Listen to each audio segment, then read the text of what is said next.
consisteix en elaborar la mascota de la vostra pròpia classe. I com ho fareu això? Doncs pensant molt i buscant per tot arreu a casa vostra a veure quins materials podeu fer servir per poder elaborar la vostra mascota.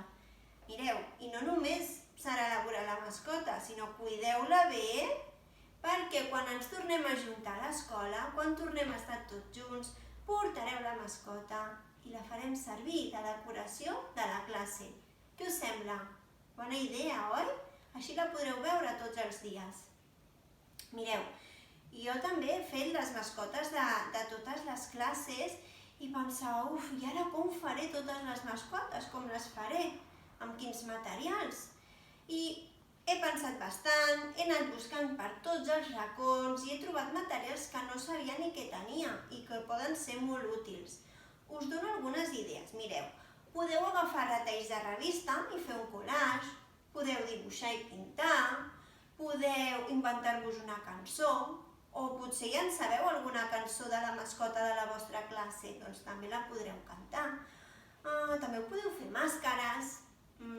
Què més? Podeu fer servir materials reciclats, com per exemple oueres, rotllos de paper de vàter.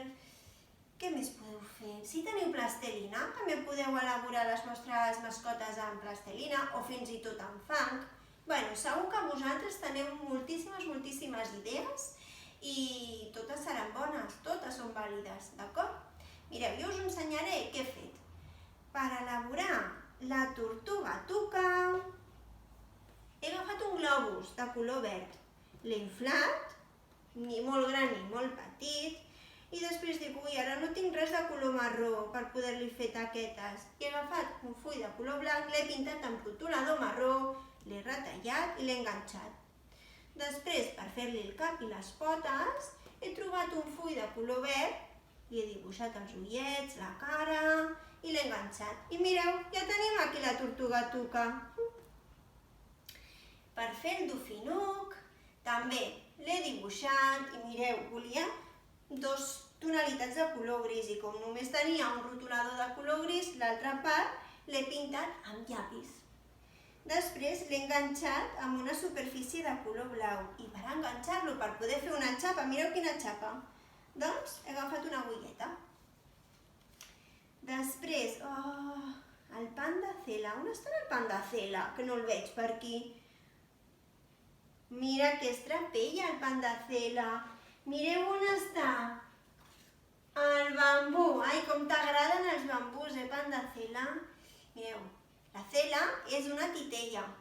També l'he dibuixat, que segur que vosaltres també la sabeu dibuixar superbé. Per què? Perquè el panda Cela té un cap, que és una rodona gran, 2 ulls, que són 2 rodones més petites, el nas, que és una rodona encara més petita, la boca, mira, està contenta, té la boca contenta, molt bé. El cos, una altra rodoneta, els braços, les potetes, etc. I mireu, també podeu fer titelles amb tots els animals i poden interactuar entre ells, explicar-se coses. Aquí deixarem a la Cela. El koala Martín, mireu què és, a veure si ho sabeu què és. Sí, molt bé. És un rotllo de paper de vàter. Mireu com s'ha acabat el paper de vàter, doncs he aprofitat el rotllo i també l'he dibuixat, els seus 2 ulls, el nas, la boca, les orelles, la panxa. Molt bé. També tenim aquí a la girafa mini. La girafa mini està feta amb pinces d'estendre la roba. Mireu quin coll més alt per poder arribar a les plantes. Les pinces no eren així, He hagut de fer les taquetes amb un rotulador de color marró. Després cal dibuixar-li el cap, el cos. I ja per acabar, qui falta? Sí, el rei lleó, la mascota de la classe dels lleons. I l'he convertit en una màscara. També cal dibuixar el lleó i després, amb el que tingueu a casa. Jo he trobat, també buscant molt, paper d'embolicar regals. L'he fet a trossos, l'he retallat, l'he anat enganxant per aquí. I Mireu què ha quedat. Un lleó, el rei lleó.